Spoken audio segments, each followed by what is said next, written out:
Hari ini kita membahas seri Tianya Shentai meminta bantuan dari orang lain. Saya adalah Gudao Yewa.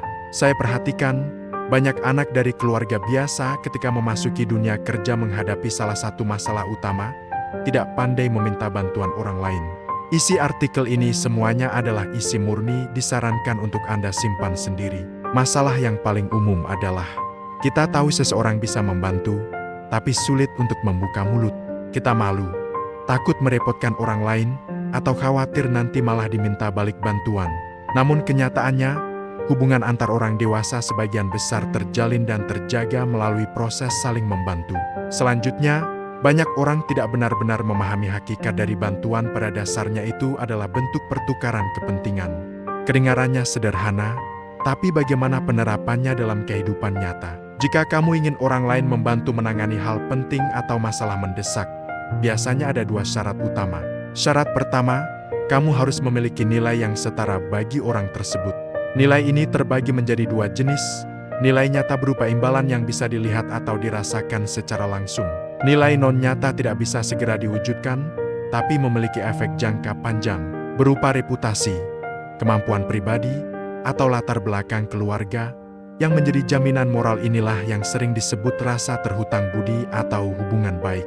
Itulah sebabnya mengapa ada orang yang bahkan tanpa meminta sudah dibantu, sementara yang lain justru dijauhi orang-orang di sekitarnya. Syarat kedua, masalahmu tidak boleh bertentangan dengan kepentingan orang tersebut. Ini sangat penting.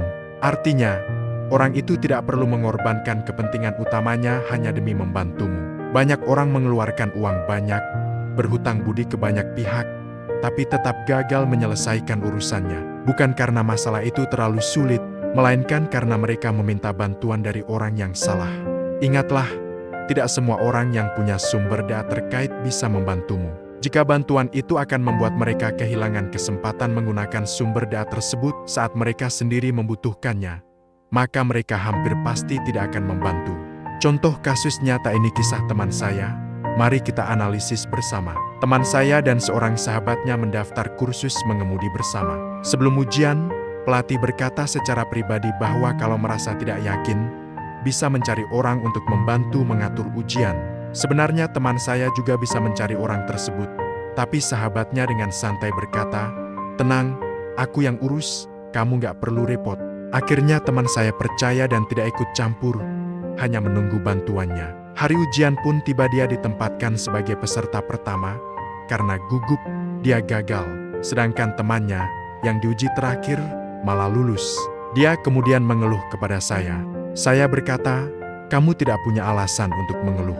Sejak kamu menyerahkan urusan itu ke temanmu, sejak saat itu pula kemungkinan besar hasilnya akan gagal dan kamu masih berhutang budi padanya.